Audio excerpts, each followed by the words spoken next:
Hello friends, welcome back to P S C vibe. P S C വൈബിൻ്റെ പുതിയൊരു ക്ലാസ്സിലേക്ക് എല്ലാവർക്കും സ്വാഗതം. ഇന്ന് നമ്മൾ ഡിസ്കസ് ചെയ്യാൻ പോകുന്നത് പി എസ് സി 2024 ലേറ്റസ്റ്റ് ആയിട്ട് ചോദിച്ചൊരു ചോദ്യപേപ്പറും അതിൻ്റെ അനുബന്ധ വിവരത്തിൻ്റെ പാർട്ട് 3 ആണ്. ലാസ്റ്റ് പാർട്ടാണ്. 185/2024 ആണ് ക്വസ്റ്റ്യൻ പേപ്പർ കോഡ്. ഇതോടുകൂടി നമ്മൾ ഈ ക്വസ്റ്റ്യൻ പേപ്പർ കംപ്ലീറ്റ് ആവും. ഓക്കെ, പി എസ് സിയുടെ പ്രീവിയസ് ഇയർ ക്വസ്റ്റ്യൻസും അതിൻ്റെ റിലേറ്റഡ് ഫാക്ട്സും പഠിച്ചുകൊണ്ട് പോകുന്നത് ഇനി വരുന്ന പരീക്ഷകൾക്ക് എന്തായാലും ഉപകാരപ്പെടും. ഓക്കെ, കേരളത്തിലെ ആദ്യത്തെ റെയിൽവേ പാത നിർമ്മിക്കപ്പെട്ട വർഷം എന്നാണ്. കേരളത്തിലെ ആദ്യത്തെ റെയിൽവേ പാത നിർമ്മിക്കപ്പെട്ട വർഷം 1841, 1851, 1861, 1871. ഉത്തരം ഓപ്ഷൻ സി ആണ്, 1861 ആണ്. കേരളത്തിലെ ആദ്യത്തെ റെയിൽ പാത നിർമ്മിക്കപ്പെട്ട വർഷം 1861. കേരളത്തിലെ ആദ്യത്തെ റെയിൽവേ ലൈൻ എവിടം തൊട്ട് എവിടെ വരെ എന്ന് ചോദിക്കാറുണ്ട്. തിരൂർ മുതൽ ബേപ്പൂർ വരെയായിരുന്നു കേരളത്തിലെ ആദ്യത്തെ റെയിൽവേ ലൈൻ. 1861 തിരൂർ മുതൽ ബേപ്പൂർ വരെയായിരുന്നു ലെങ്ത്. ഓക്കെ, ഇനി ഇന്ത്യയിലെ ആദ്യത്തെ റെയിൽവേ ലൈൻ 1853 ഏപ്രിൽ 16 വർഷം. റിപ്പീറ്റിംഗ് ക്വസ്റ്റ്യൻ ആണ്. ഇന്ത്യയിൽ ആദ്യമായിട്ട് റെയിൽവേ ഓടിത്തുടങ്ങിയത്. ഇന്ത്യയിലെ ആദ്യത്തെ റെയിൽവേ ലൈൻ 1853 ഏപ്രിൽ 16 ബോംബെ മുതൽ താനെ വരെ. എവിടെ തൊട്ട് എവിടെ വരെയാണ്? ബോംബെ മുതൽ താനെ വരെയാണ്. ഓക്കെ, ഇനി ആ സമയത്ത് British governor general 1853 British governor general Dalhousie പ്രഭു ആയിരുന്നു. ഇന്ത്യൻ റെയിൽവേയുടെ പിതാവ് എന്നൊക്കെ അറിയപ്പെടുന്നത് ഡൽഹൌസി പ്രഭു ആണ്. ഇന്ത്യൻ റെയിൽവേയുടെ പിതാവ് എന്നറിയപ്പെടുന്നത് ഡൽഹൌസി പ്രഭു ആണ്. ആ കാലത്താണ് ഇന്ത്യയിലെ ആദ്യത്തെ റെയിൽവേ ലൈൻ 1853 ഏപ്രിൽ 16. കേരളത്തിൻ്റെ ആണെങ്കിൽ 1861. ഓക്കെ, അടുത്ത ക്വസ്റ്റ്യൻ നോക്കാം. പയ്യന്നൂരിൽ വെച്ച് നടന്ന കോൺഗ്രസ് സമ്മേളനത്തിന്റെ അധ്യക്ഷൻ ആരായിരുന്നു? Gandhiji, barrister T Prakashan, Jawaharlal Nehru, K Kelappan. ഉത്തരം ഓപ്ഷൻ സി ആണ്, ജവഹർലാൽ നെഹ്റു ആയിരുന്നു. പയ്യന്നൂരിൽ വെച്ച് നടന്ന കോൺഗ്രസ് സമ്മേളനത്തിന്റെ അധ്യക്ഷൻ ജവഹർലാൽ നെഹ്റു ആയിരുന്നു. ഓക്കെ, സ്വാതന്ത്ര്യത്തിന് ശേഷം കേരളത്തെ ഒരു പ്രത്യേക സംസ്ഥാനമായി പുനഃസംഘടിപ്പിക്കണം എന്ന പ്രമേയം അവതരിപ്പിച്ച കോൺഗ്രസ് സമ്മേളനമാണ് പയ്യന്നൂർ കോൺഗ്രസ് സമ്മേളനം. എന്താണ്? സ്വാതന്ത്ര്യത്തിന് ശേഷം കേരളത്തെ ഒരു പ്രത്യേക സംസ്ഥാനമായി പുനഃസംഘടിപ്പിക്കണം എന്ന പ്രമേയം അവതരിപ്പിച്ച കോൺഗ്രസ് സമ്മേളനമാണ് പയ്യന്നൂർ കോൺഗ്രസ് സമ്മേളനം. ഇതിൻ്റെ വർഷം ഇമ്പോർട്ടൻ്റ് ആണ്. 1928 ചോദിക്കാറുണ്ട്. 1928 മെയ് 25 തൊട്ട് 27 വരെയാണ്. അത് ഓർത്തില്ലെങ്കിലും കുഴപ്പമില്ല. 1928 പയ്യന്നൂർ കോൺഗ്രസ് സമ്മേളനം. അതിൻ്റെ അധ്യക്ഷനാരായിരുന്നു ജവഹർലാൽ നെഹ്റു. ഓക്കെ, അടുത്ത ക്വസ്റ്റ്യൻ. തിരുവിതാംകൂറിലെ രാഷ്ട്രീയ പ്രക്ഷോഭവുമായി ബന്ധമില്ലാത്തത് ഏത്? പുന്നപ്ര വയലാർ സമരം, നിവർത്തന പ്രക്ഷോഭം, Malayali memorial, Keezhariyur bomb case.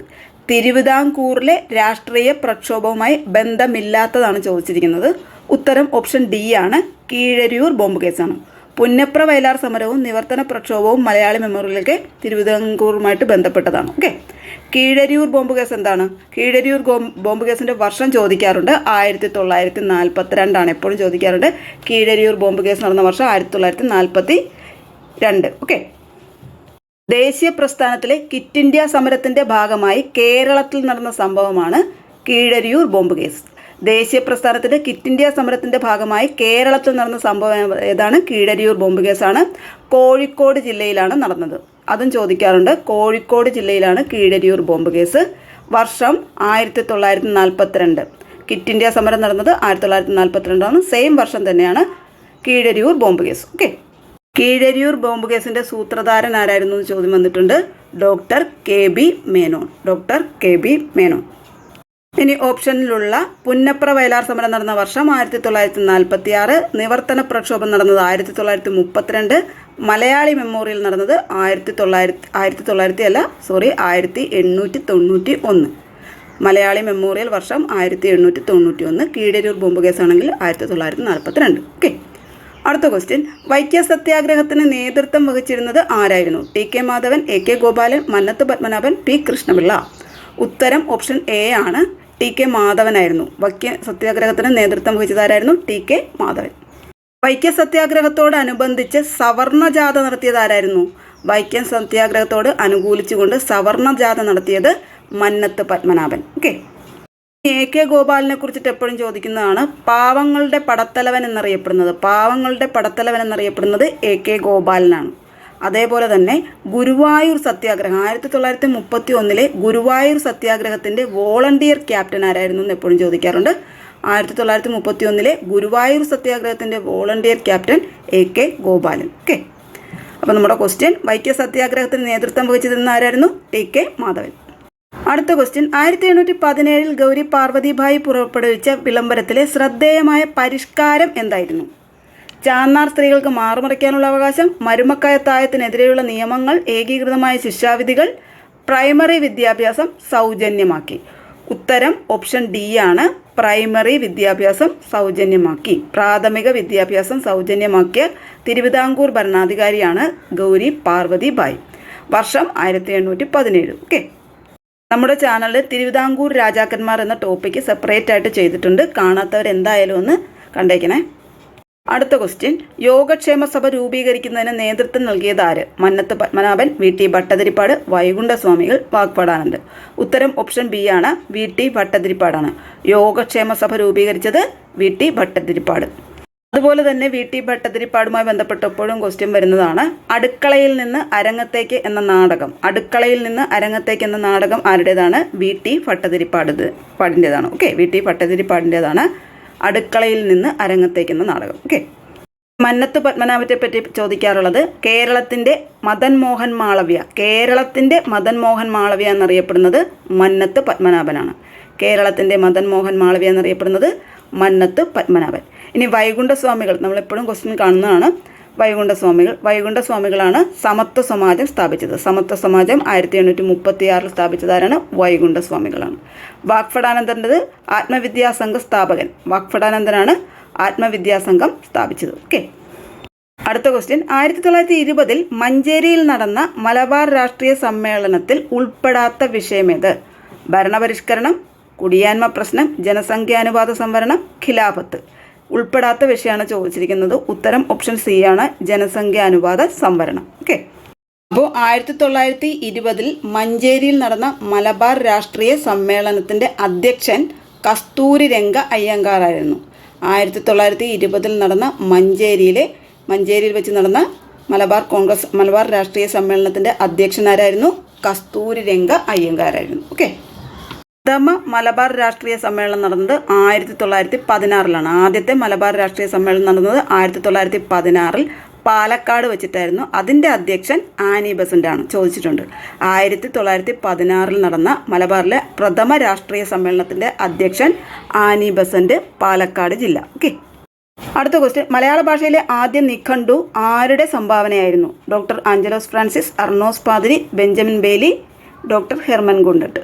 മലയാള ഭാഷയിലെ ആദ്യത്തെ നിഘണ്ടു ആരുടെ സംഭാവനയായിരുന്നു? ഉത്തരം ഓപ്ഷൻ ബി ആണ്. അർണോസ് പാതിരി. ഉത്തരം ഓപ്ഷൻ ബി, അർണോസ് പാതിരി. അടുത്ത ക്വസ്റ്റ്യൻ, 1809 കുണ്ടറ വിളംബരം പുറപ്പെടുവിച്ചത് ആരാണ്? പഴശ്ശിരാജ, പാലീത്തച്ചൻ, വേലുത്തമ്പി ദളവ, മാർത്താണ്ഡവർമ്മ. ഉത്തരം ഓപ്ഷൻ സി ആണ്. വേലുത്തമ്പി ദളവ. 1809 ജനുവരി 11 കുണ്ടറ വിളംബരം പുറപ്പെടുവിച്ചത് വേലുത്തമ്പി ദളവ. ഓക്കെ, അടുത്ത ക്വസ്റ്റ്യൻ, 1859 ജെയിംസ് ഡാറ കയർ ഫാക്ടറി സ്ഥാപിച്ച സ്ഥലം ഏത്? ആലപ്പുഴ, കൊല്ലം, വർക്കല, ഇവയൊന്നുമല്ല. ഉത്തരം ഓപ്ഷൻ എ ആണ്. ആലപ്പുഴയാണ്. 1859 ജെയിംസ് ഡാറ കയർ ഫാക്ടറി സ്ഥാപിച്ച സ്ഥലം എവിടെയാണ്? ആലപ്പുഴ ജില്ലയിലാണ്. ഓക്കെ, ആലപ്പുഴയെ കിഴക്കിൻ്റെ വെനീസ് എന്ന് വിശേഷിപ്പിച്ചത് ആരാണ്? കഴ്സൺ പ്രഭുവാണ്. ആലപ്പുഴ ജില്ലയെ കിഴക്കിൻ്റെ വെനീസ് എന്ന് വിളിച്ചത് ആരാണ്? കഴ്സൺ പ്രഭു. അടുത്ത ക്വസ്റ്റ്യൻ, ജീവമണ്ഡലത്തിലെ ജൈവ സമ്പന്നത സൂചിപ്പിക്കുന്ന ജൈവ വൈവിധ്യം എന്ന പദം ആദ്യമായിട്ട് ഉപയോഗിച്ചത് ആരാണ്? Hugo De Vries, Rachel Carson, Walter G Rosen, Ernest Haeckel. ജീവമണ്ഡലത്തിലെ ജൈവ സമ്പന്നത സൂചിപ്പിക്കുന്ന ബയോഡൈവേഴ്സിറ്റി, ജൈവ വൈവിധ്യം എന്ന പദം ആദ്യമായിട്ട് ഉപയോഗിച്ചത് ആര്? ഉത്തരം ഓപ്ഷൻ സി ആണ്. വാൾട്ടർ ജി റോസനാണ്. ഇത് പക്ക SCRT എടുത്ത് ചോദിച്ചിട്ടുള്ളതാണ്. Walter G Rosan. ജൈവ വൈവിധ്യം എന്ന പദം ആദ്യമായി ഉപയോഗിച്ചത് വാൾട്ടർ ജി റോസനാണ്. ഓക്കെ, അടുത്ത ക്വസ്റ്റ്യൻ, അമ്മയുടെയും ഗർഭസ്ഥ ശിശുവിൻ്റെയും രക്തം കൂടിക്കലരാതെയുള്ള പദാർത്ഥ വിനിമയത്തിന് സഹായിക്കുന്ന ഭാഗമേത്? Placenta, amniotic ദ്രവം, ഗർഭാശയം, പൊക്കിൾക്കൊടി. ഉത്തരം ഓപ്ഷൻ എ ആണ്. പ്ലാസൻ്റയാണ്. അമ്മയുടെയും ഗർഭസ്ഥ ശിശുവിൻ്റെയും രക്തം കൂടിക്കലരാതെയുള്ള പദാർത്ഥ വിനിമയത്തിന് സഹായിക്കുന്ന ഭാഗമേതാണ്? പ്ലാസൻ്റ. ഓക്കെ, നെക്സ്റ്റ് ക്വസ്റ്റ്യൻ, കോശഭിത്തിയുടെ എല്ലാ ഭാഗത്തും ഒരേപോലെ കട്ടി കൂടിയ തരം കോശങ്ങൾ ചേർന്ന കല ഏതാണ്? പാരൻ കൈമ, കോളൻ കൈമ, ഫ്ലോയം, സ്ക്ലീറൻ കൈമ. ഉത്തരം ഓപ്ഷൻ ഡി ആണ്. സ്ക്ലീറൻ കൈമ. കോശഭിത്തിയുടെ എല്ലാ ഭാഗത്തും ഒരേപോലെ കട്ടി കൂടിയ തരം കോശങ്ങൾ ചേർന്ന കലയാണ് സ്ക്ലീറൻ കൈമ. ഓക്കെ, സസ്യകലകൾ പ്രധാനമായിട്ടും 5 പാരൻകൈമ, കോളൻകൈമ, സ്ക്ലീറൻകൈമ, സൈലം, ഫ്ലോയം. ഇനി ഏറ്റവും ലഘുഘടനയുള്ള കോശങ്ങളാണ് പാരൻകൈമ. ഇവ മൃദുവായ സസ്യഭാഗങ്ങളിലാണ് കാണപ്പെടുന്നത്. ഏറ്റവും മൃദുവായിട്ടുള്ള സസ്യഭാഗങ്ങളിലാണ് പാരൻകൈമ കലകൾ കാണപ്പെടുന്നത്. ഏറ്റവും ലഘുഘടനയുള്ളതാണ് ഏത്? പാരൻകൈമ. ഇനി പ്രകാശ സംശ്ലേഷണം, ആഹാര സംഭരണം ഇതിനൊക്കെ സഹായിക്കുന്നത് പാരൻകൈമയാണ്. ചോദിച്ചിട്ടുണ്ട്. പ്രകാശ സംശ്ലേഷണത്തിനും ആഹാര സംഭരണത്തിനും സഹായിക്കുന്ന കലകളാണ് പാരൻകൈമ. അവ മൃദു സസ്യഭാഗങ്ങളിലാണ് കാണപ്പെടുന്നത്. ഓക്കെ. സ്ക്ലീറൻകൈമ നമ്മുടെ ക്വസ്റ്റ്യൻ. കോശഭിത്തിയുടെ എല്ലാ ഭാഗത്തും ഒരേപോലെ കട്ടി കൂടിയ തരം കോശങ്ങൾ ചേർന്ന കലയാണ് സ്ക്ലീറൻകൈമ. കോശഭിത്തിയുടെ എല്ലാ ഭാഗത്തും ഒരേപോലെ കട്ടി കൂടിയ തരം കോശങ്ങൾ ചേർന്നതാണ് ഏത് കല? സ്ക്ലീറൻകൈമ. ഇനി ഇതിൻ്റെ ധർമ്മം എന്താണ്? സസ്യഭാഗങ്ങൾക്ക് താങ്ങും ബലവും നൽകുക എന്നതാണ് സ്ക്ലീറൻകൈമയുടെ ധർമ്മം. സസ്യഭാഗങ്ങൾക്ക് താങ്ങും ബലവും നൽകുന്നു. ഓക്കെ. ഇനി അടുത്തതാണ് കോളൻകൈമ. കോളൻകൈമ കോശഭിത്തിയുടെ മൂലകളിൽ മാത്രം കാണപ്പെടുന്ന കട്ടി കൂടിയ തരം കോശങ്ങളാണ്. കോശഭിത്തിയുടെ എല്ലാ ഭാഗത്തും കാണപ്പെടത്തില്ല. കോശഭിത്തിയുടെ മൂലകളിൽ, കോർണറിൽ മാത്രം കാണപ്പെടുന്ന കട്ടി കൂടിയ തരം കോശങ്ങൾ ചേർന്നതാണ് കോളൻകൈമ. ഇതിൻ്റെ ധർമ്മം എന്താണ്? വഴക്കവും താങ്ങും നൽകുക. സസ്യഭാഗങ്ങൾക്ക് വഴക്കവും താങ്ങും അല്ലെങ്കിൽ ബലവും നൽകുന്നതാണ് കോളൻകൈമ. സ്ക്ലീറൻകൈമയും അതുതന്നെയാണ്. ഓക്കെ. കോശഭിത്തിയുടെ മൂലകളിൽ മാത്രം കാണപ്പെടുന്ന കട്ടി കൂടിയ തരം കോശങ്ങൾ ചേർന്നതാണ് കോളൻകൈമ. സസ്യഭാഗങ്ങൾക്ക് വഴക്കവും താങ്ങും നൽകുന്നത് കോളൻകൈമയാണ്. ഓക്കെ. അടുത്ത ക്വസ്റ്റ്യൻ. ചെറുകുടലിനകത്തെ പോഷകാകീരണത്തിനുള്ള പ്രതല വിസ്തീർണം അനേകം മടങ്ങ് വർദ്ധിപ്പിക്കാൻ സഹായിക്കുന്ന ഭാഗം ഏത്? ലെൻറ്റിസൽ, വില്ലസുകൾ, ഡെൻഡൈൻ, അൽവിയോലുകൾ. ഉത്തരം ഓപ്ഷൻ ബി ആണ്, വില്ലസുകളാണ്. ചെറുകുടലിനകത്തെ പോഷകാകീരണത്തിനുള്ള പ്രതല വിസ്തീർണം അനേകം മടങ്ങ് വർദ്ധിപ്പിക്കാൻ സഹായിക്കുന്ന ഭാഗം വില്ലസുകൾ. ഓക്കെ. അടുത്ത ക്വസ്റ്റ്യൻ. വൃക്കയിലേക്ക് രക്തം കൊണ്ടുവരുന്ന കുഴൽ ഏതാണ്? വൃക്കാസിര, അധോമഹാസിര, വൃക്കാധമനി, ഊർധ്വമഹാസിര. വൃക്കയിലേക്ക് രക്തം കൊണ്ടുവരുന്ന കുഴൽ ഏതാണ്? ഉത്തരം ഓപ്ഷൻ സി ആണ്, വൃക്കാധമനിയാണ്. വൃക്കയിലേക്ക് രക്തം കൊണ്ടുവരുന്നത് വൃക്കാധമനിയാണ്. ഓക്കെ. മനുഷ്യൻ്റെ ഏറ്റവും വലിയ വിസർജന അവയവമാണ് വൃക്ക. വൃക്കകളെക്കുറിച്ചുള്ള പഠനമാണ് നെഫ്രോളജി. വൃക്കകളെക്കുറിച്ചുള്ള പഠനം നെഫ്രോളജി. ഓക്കെ. അടുത്ത ക്വസ്റ്റ്യൻ. നേത്രവൈകല്യങ്ങളുമായി ബന്ധപ്പെട്ട ശരിയായ പ്രസ്താവനകൾ കണ്ടെത്തുക. കണ്ണിൻ്റെ ലെൻസിൻ്റെ ഇലാസ്തികത നഷ്ടപ്പെടുന്നത് മൂലം വരുന്ന രോഗമാണ് സിറോഫ്താൽമിയ. വിറ്റാമിൻ ബിയുടെ കുറവ് നിശാന്തതയ്ക്ക് കാരണമാകുന്നു. കണ്ണിനുള്ളിൽ മർദ്ദം കൂടുന്ന അവസ്ഥയാണ് ഗ്ലോക്കോമ. കണ്ണിലെ ലെൻസ് അതാര്യമാകുന്ന അവസ്ഥയാണ് തിമിരം. ഇതിൽ ശരിയായ പ്രസ്താവനകളാണ് കണ്ടെത്തേണ്ടത്. ഉത്തരം ഓപ്ഷൻ ബി ആണ്. 3ഉം 4ഉമാണ് ശരി. മൂന്നാമത്തെ പ്രസ്താവന എന്താണ്? കണ്ണിനുള്ളിൽ മർദ്ദം കൂടുന്ന അവസ്ഥയാണ് ഗ്ലോക്കോമ. ശരിയാണ്. കണ്ണിനുള്ളിൽ മർദ്ദം കൂടുന്ന അവസ്ഥയാണ് ഗ്ലോക്കോമ. അതേപോലെ നാലാമത്തതും ശരിയാണ്. നാലാമത്തെ എന്താണ്? കണ്ണിലെ ലെൻസ് അതാര്യമാകുന്ന അവസ്ഥയാണ് തിമിരം. കണ്ണിലെ ലെൻസ് അതാര്യമാകുന്ന അവസ്ഥയാണ് തിമിരം. അതും ശരിയാണ്. 3ഉം 4ഉം ഓപ്ഷൻ ബി ആണ് ശരി. ഇനി കണ്ണിൻ്റെ ലെൻസിൻ്റെ ഇലാസ്തികത നഷ്ടപ്പെടുന്ന മൂലം വരുന്ന രോഗമാണ് സിറോഫ്താൽമിയ എന്ന് പറഞ്ഞത് തെറ്റാണ്.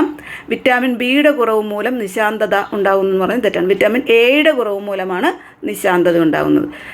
വിറ്റാമിൻ എയുടെ കുറവ് മൂലം നിശാന്തതയും സിറോഫ്താൽമിയയും ഉണ്ടാകുന്നു. ഓക്കെ. നമ്മുടെ ചാനലിൽ കണ്ണിനെ പറ്റി ഡീറ്റെയിൽഡ് ആയിട്ട് ക്ലാസ് ചെയ്തിട്ടുണ്ട്. കാണാത്തവർ പ്ലേലിസ്റ്റ് നോക്കി ഒന്ന് കണ്ടേക്കണേ. അടുത്ത ക്വസ്റ്റ്യൻ. ന്യൂക്ലിയസ് ഇല്ലാത്ത ഏകകോശ ജീവികൾ ഉൾപ്പെടുന്ന വിഭാഗം ഏത്? ഫംജൈ, പ്രൊട്ടിസ്റ്റ, മൊനീറ, യൂക്കാരിയ. ഉത്തരം ഓപ്ഷൻ സി ആണ്, മൊനീറയാണ്. ന്യൂക്ലിയസ് ഇല്ലാത്ത ഏകകോശ ജീവികൾ ഉൾപ്പെടുന്ന വിഭാഗം മൊനീറയാണ്. അടുത്ത ക്വസ്റ്റ്യൻ. ഭീമാകാരത്വം എന്നത് ഏത് ഹോർമോണിൻ്റെ ഏറ്റക്കുറച്ചിലുമായി ബന്ധപ്പെട്ട അവസ്ഥയാണ്? ഭീമാകാരത്വം ഏത് ഹോർമോണിൻ്റെ ഏറ്റക്കുറച്ചിലുമായി ബന്ധപ്പെട്ട അവസ്ഥയാണ്? Vasopressin, thyroxine, adrenaline, somatotropin. ഉത്തരം ഓപ്ഷൻ ഡി ആണ്, സൊമാറ്റോട്രോപ്പിനാണ്. സൊമാറ്റോട്രോപ്പിൻ എന്ന വളർച്ചാ ഹോർമോണിൻ്റെ ഏറ്റക്കുറച്ചിലുമായി ബന്ധപ്പെട്ട രോഗമാണ് ഭീമാകാരത്വം. സൊമാറ്റോട്രോപ്പിൻ്റെ വളർച്ചാ ഹോർമോണായ സൊമാറ്റോട്രോപ്പിൻ്റെ അളവ് കൂടുന്നത് മൂലമാണ് ഭീമാകാരത്വം എന്ന അവസ്ഥയുണ്ടാകുന്നത്. ഇനി വളർച്ചാ ഹോർമോണായ സൊമാറ്റോട്രോപ്പിൻ്റെ അളവ് കുറയുന്നത് മൂലം ഉണ്ടാകുന്ന രോഗമാണ് വാമനത്വം. ചോദിച്ചിട്ടുണ്ട് രണ്ടും. ഭീമാകാരത്വം സൊമാറ്റോട്രോപ്പിൻ്റെ അളവ് കൂടുന്നത് മൂലം, വാമനത്വം ഉണ്ടാകുന്നത് സൊമാറ്റോട്രോപ്പിൻ്റെ അളവ് കുറയുന്നത് മൂലം. ഓക്കെ. അടുത്ത ക്വസ്റ്റ്യൻ. കോശശ്വസനവുമായി ബന്ധപ്പെട്ട് ശരിയായ പ്രസ്താവനകൾ കണ്ടെത്തുക. കോശശ്വസനത്തിൻ്റെ ആദ്യഘട്ടം കോശദ്രവ്യത്തിൽ വെച്ചും രണ്ടാം ഘട്ടം റൈബോസോമിൽ വെച്ചും നടക്കുന്നു. ആദ്യഘട്ടമായ ഗ്ലൈക്കോളിസിസിന് ഓക്സിജൻ ആവശ്യമാണ്. ഗ്ലൈക്കോസിസിൻ്റെ ഫലമായി 28 ATP തന്മാത്രകൾ ഉണ്ടാകുന്നു. ഗ്ലൈക്കോസിസിൽ ഗ്ലൂക്കോസ് പൈറൂവിക് ആസിഡായിട്ട് മാറുന്നു. ഇതിൽ കോശ ശ്വസനവുമായി ബന്ധപ്പെട്ട ശരിയായ പ്രസ്താവനകൾ കണ്ടെത്താനാണ് പറഞ്ഞിരിക്കുന്നത്. ഉത്തരം ഓപ്ഷൻ ഡി ആണ്. ഡി, ഗ്ലൈക്കോളിസിസിൽ ഗ്ലൂക്കോസ് പൈറൂവിക് ആസിഡായി മാറുന്നു. നാലാമത്തെ ഓപ്ഷനാണ് ശരി. ഗ്ലൈക്കോളിസിസിൽ ഗ്ലൂക്കോസ് പൈറൂവിക് ആസിഡായി മാറുന്നു എന്ന ഓപ്ഷനാണ് ശരി. ഓക്കെ, അടുത്ത ക്വസ്റ്റ്യൻ. വിട്രിയസ് ദ്രവം മനുഷ്യ ശരീരത്തിലെ ഏത് അവയവത്തിലാണ് കാണുന്നത്? ശ്വാസകോശം, കണ്ണ്, ചെവി, വൃക്ക. വിട്രിയസ് ദ്രവം മനുഷ്യ ശരീരത്തിലെ ഏത് അവയവത്തിലാണ് കാണുന്നത്? ഉത്തരം ഓപ്ഷൻ ബി ആണ്, കണ്ണിലാണ്. കണ്ണിലാണ് വിട്രിയസ് ദ്രവം കാണപ്പെടുന്നത്. കണ്ണിനുള്ളിലെ പ്രധാന ദ്രവങ്ങളാണ് അക്വസ് ദ്രവവും വിട്രിയസ് ദ്രവവും. കണ്ണിനുള്ളിലെ പ്രധാന ദ്രവങ്ങളാണ് അക്വസ് ദ്രവവും വിട്രിയസ് ദ്രവവും. കോർണിയയ്ക്കും ലെൻസിനും ഇടയിലെ അക്വസ് അറയിൽ നിറഞ്ഞിരിക്കുന്ന ജലം പോലുള്ള ദ്രവമാണ് അക്വസ് ദ്രവം. കോർണിയയ്ക്കും ലെൻസിനും ഇടയിലെ അക്വസ് അറയിൽ നിറഞ്ഞിരിക്കുന്ന ജലം പോലെയുള്ള ദ്രവമാണ് അക്വസ് ദ്രവം. ഇത് രക്തത്തിൽ നിന്ന് രൂപം കൊണ്ട് രക്തത്തിലേക്ക് തന്നെ പുനരാഗീകരണം ചെയ്യപ്പെടുന്നു. ഓക്കെ, കണ്ണിലെ കലകൾക്ക് ഓക്സിജനും പോഷണം നൽകുകയാണ് അക്വസ് ദ്രവത്തിൻ്റെ ധർമ്മം. അപ്പോൾ കണ്ണിലെ കലകൾക്ക് ഓക്സിജനും പോഷണവും നൽകുന്ന ദ്രവമാണ് അക്വസ് ദ്രവം. ഓക്കെ, ഇനി വിട്രിയസ് ദ്രവം എന്താണെന്ന് നോക്കാം. ലെൻസിനും റെറ്റിനയ്ക്കും ഇടയിലുള്ള വിട്രിയസ് അറയിൽ നിറഞ്ഞിരിക്കുന്ന ജെല്ലി പോലുള്ള ദ്രവമാണ് വിട്രിയസ് ദ്രവം. ജലം പോലെയുള്ള ദ്രവം അക്വസ് ദ്രവം, ജെല്ലി പോലുള്ള ദ്രവമാണ് വിട്രിയസ് ദ്രവം. ലെൻസിനും റെറ്റിനയ്ക്കും ഇടയിലുള്ള വിട്രിയസ് അറയിൽ നിറഞ്ഞിരിക്കുന്ന ജെല്ലി പോലുള്ള ദ്രവമാണ് ഏത്? വിട്രിയസ് ദ്രവം. ഇതിൻ്റെ ധർമ്മം എന്താണ്? കണ്ണിൻ്റെ ആകൃതി നിലനിർത്താൻ സഹായിക്കുന്ന ദ്രവമാണ് വിട്രിയസ് ദ്രവം. ചോദിച്ചിട്ടുണ്ട്. കണ്ണിൻ്റെ ആകൃതി നിലനിർത്താൻ സഹായിക്കുന്ന ദ്രവമാണ് വിട്രിയസ് ദ്രവം. കണ്ണിലെ കലകൾക്ക് ഓക്സിജനും പോഷണവും നൽകുന്നത് അക്വസ് ദ്രവമാണ്. ഓക്കെ, അടുത്ത ക്വസ്റ്റ്യൻ. ജനറേറ്ററിൽ നടക്കുന്ന ഊർജ്ജ പരിവർത്തനം എന്താണ്? യാന്ത്രികോർജ്ജം വൈദ്യുതോർജ്ജമാകുന്നു, വൈദ്യുതോർജ്ജം യാന്ത്രികോർജ്ജമാകുന്നു, സൗരോർജ്ജം വൈദ്യുതോർജ്ജം, വൈദ്യുതോർജ്ജം സൗരോർജ്ജം. ജനറേറ്ററിൽ നടക്കുന്ന ഊർജ്ജ പരിവർത്തനം ഏതാണ്? ഉത്തരം ഓപ്ഷൻ എ ആണ്. യാന്ത്രികോർജ്ജം വൈദ്യുതോർജ്ജമായിട്ടാണ് മാറുന്നത്. ഓക്കെ, അടുത്ത ക്വസ്റ്റ്യൻ. ന്യൂക്ലിയർ റിയാക്ടറിലെ ഇന്ധനം ഏതാണ്? കാർബൈഡ്, സമ്പുഷ്ട യുറേനിയം, ഹൈഡ്രജൻ, തോറിയം. ഉത്തരം ഓപ്ഷൻ ബി ആണ്. സമ്പുഷ്ട യുറേനിയമാണ്. ന്യൂക്ലിയർ റിയാക്ടറിലെ ഇന്ധനം സമ്പുഷ്ട യുറേനിയമാണ്. ഓക്കെ, ഇനി യുറേനിയത്തിൻ്റെ അയിര് ഏതാണ്? യുറേനിയത്തിൻ്റെ അയിര് പിച്ച് ബ്ലെൻഡ് ആണ്. യുറേനിയത്തിൻ്റെ അയിര് പിച്ച് ബ്ലെൻഡ് ആണ്. തോറിയത്തിൻ്റെ അയിര് മോണസൈറ്റ് ആണ്. തോറിയത്തിൻ്റെ അയിര് മോണസൈറ്റ് ആണ്. ഓക്കെ, അടുത്ത ക്വസ്റ്റ്യൻ. വസ്തുവിൻ്റെ പ്രവേഗം ഇരട്ടിയായാൽ ഗതികോർജ്ജം 2 മടങ്ങാകും, പകുതിയാകും, 4/1 4 മടങ്ങാകും. ഉത്തരം ഓപ്ഷൻ ഡി ആണ്. 4 മടങ്ങാകും. വസ്തുവിൻ്റെ പ്രവേഗം ഇരട്ടിയായാൽ ഗതികോർജ്ജം 4 മടങ്ങാകും. അടുത്ത ക്വസ്റ്റ്യൻ. കൂട്ടത്തിൽ പെടാത്തത് ഏത്? പ്രവേഗം, ത്വരണം, വേഗം, സ്ഥാനാന്തരം. ഇതിൽ പെടാത്തത് ഏതെന്നാണ് ചോദിച്ചിരിക്കുന്നത്. ഉത്തരം ഓപ്ഷൻ സി ആണ്. വേഗമാണ്. പ്രവേഗം, ത്വരണം, സ്ഥാനാന്തരം ഇതെല്ലാം സദിശ അളവുകളാണ്. വേഗം സദിശ അളവ് അല്ല. ഓക്കെ, അടുത്ത ക്വസ്റ്റ്യൻ. അന്തരീക്ഷ മർദ്ദം അളക്കാൻ ഉപയോഗിക്കുന്ന ഉപകരണം ഏത്? Lactometer, barometer, thermometer, hydrometer. ഉത്തരം ഓപ്ഷൻ ബി ആണ്. ബാരോമീറ്റർ. അന്തരീക്ഷ മർദ്ദം അളക്കാൻ ഉപയോഗിക്കുന്ന ഉപകരണം ബാരോമീറ്റർ ആണ്. പാലിൻ്റെ ശുദ്ധത അളക്കാൻ ഉപയോഗിക്കുന്നതാണ് ലാക്ടോമീറ്റർ. തെർമോമീറ്റർ നമുക്ക് എല്ലാവർക്കും അറിയാം. ടെമ്പറേച്ചർ അളക്കാൻ ഉപയോഗിക്കുന്ന ഉപകരണമാണ്. ഊഷ്മാവ് അളക്കാൻ ഉപയോഗിക്കുന്ന ഉപകരണമാണ് തെർമോമീറ്റർ. ഹൈഡ്രോമീറ്റർ എന്തിനാണ്? ഹൈഡ്രോമീറ്റർ സാന്ദ്രത അളക്കാൻ ഉപയോഗിക്കുന്നതാണ് ഹൈഡ്രോമീറ്റർ. സാന്ദ്രത അളക്കാൻ ഉപയോഗിക്കുന്ന ഉപകരണമാണ് ഹൈഡ്രോമീറ്റർ. അന്തരീക്ഷ മർദ്ദം അളക്കാൻ ഉപയോഗിക്കുന്ന ഉപകരണം ബാരോമീറ്റർ. അടുത്ത ക്വസ്റ്റ്യൻ. ചില പ്രസ്താവനകൾ നൽകിയിരിക്കുന്നു. ഇവയിൽ ജെ തോംസണുമായി ബന്ധപ്പെടാത്ത പ്രസ്താവന ഏത്? പ്ലം പുഡിംഗ് മാതൃക മുന്നോട്ട് വെച്ചു, ഇലക്ട്രോണിനെ കണ്ടെത്തി, ഡിസ്ചാർജ് ട്യൂബ് പരീക്ഷണങ്ങൾ നടത്തി, ന്യൂട്രോണിനെ കണ്ടെത്തി. ഇതിൽ ജെ തോംസണുമായി ബന്ധപ്പെടാത്ത പ്രസ്താവന ഏതെന്നാണ് ചോദിച്ചിരിക്കുന്നത്. ഉത്തരം ഓപ്ഷൻ ഡി ആണ്. ന്യൂട്രോണിനെ കണ്ടെത്തി എന്നുള്ളതാണ് തെറ്റായ പ്രസ്താവന, ബന്ധപ്പെടാത്ത പ്രസ്താവന. ഓക്കെ, ആറ്റത്തിൻ്റെ പ്ലം പുഡിംഗ് മാതൃക മുന്നോട്ട് വെച്ചത് ജെ തോംസൺ ആണ്. ഇലക്ട്രോണിനെ കണ്ടെത്തിയതും ജെ തോംസൺ ആണ്. ഡിസ്ചാർജ് ട്യൂബ് പരീക്ഷണങ്ങളൊക്കെ നടത്തിയതും ജെ തോംസൺ ആണ്. എന്നാൽ ന്യൂട്രോണിനെ കണ്ടെത്തിയത് ആരാണ്? ന്യൂട്രോണിനെ കണ്ടെത്തിയത് ജെയിംസ് ചാഡ്വിക് ആണ്. ജെയിംസ് ചാഡ്വിക് ആണ് ന്യൂട്രോണിനെ കണ്ടെത്തിയത്. പ്രോട്ടോണിനെ കണ്ടെത്തിയത് റൂദർഫോർഡ് ആണ്. പ്രോട്ടോണിനെ കണ്ടെത്തിയത് റൂദർഫോർഡ് ആണ്. ഇലക്ട്രോണിനെ കണ്ടെത്തിയത് ജെ തോംസൺ ആണ്. ന്യൂട്രോണിനെ കണ്ടെത്തിയത് ജെയിംസ് ചാഡ്വിക് ആണ്. ഓക്കെ, അടുത്ത ക്വസ്റ്റ്യൻ. റബ്ബറിൻ്റെ മോണോമർ ഏത്? Neoprene, isoprene, bunas S, buna N. ഉത്തരം ഓപ്ഷൻ ബി ആണ്. ഐസോപ്രീൻ. റബ്ബറിൻ്റെ മോണോമർ ഐസോപ്രീൻ. ഓപ്ഷൻ ബി ആണ് ആൻസർ. ഓക്കെ. അടുത്ത ക്വസ്റ്റ്യൻ, റേഡിയോ ആക്റ്റീവത കണ്ടെത്തിയത് ആരാണ്? Goldstein, William Crookes, Henri Becquerel, Hans Geiger. Radio ആക്റ്റീവത കണ്ടെത്തിയത് ആരാണ്? ഉത്തരം ഓപ്ഷൻ സി ആണ്, ഹെൻറി ബെക്വറൽ. റേഡിയോ ആക്റ്റീവത കണ്ടെത്തിയത് ഹെൻറി ബെക്വറൽ. ഓക്കെ. അടുത്ത ക്വസ്റ്റ്യൻ, ലീച്ചിങ് എന്ന സാന്ദ്രണ രീതി ഉപയോഗിക്കുന്നത് ഏത് ലോഹത്തിൻ്റെ അയിരിനാണ്? സ്വർണം, ടിൻ, ഇരുമ്പ്, അലൂമിനിയം. ഉത്തരം ഓപ്ഷൻ ഡി ആണ്, അലൂമിനിയം. ലീച്ചിങ് എന്ന സാന്ദ്രണ രീതി ഉപയോഗിക്കുന്നത് അലൂമിനിയത്തിൻ്റെ അയിരിനാണ്. ഓക്കെ. പി എസ് സിയുടെ സ്ഥിരം ക്വസ്റ്റ്യനാണ് അലൂമിനിയത്തിൻ്റെ അയിര്. അലൂമിനിയത്തിൻ്റെ അയിര് ബോക്സൈറ്റ് ആണ്. അലൂമിനിയത്തിൻ്റെ അയിര് ബോക്സൈറ്റ് ആണ്.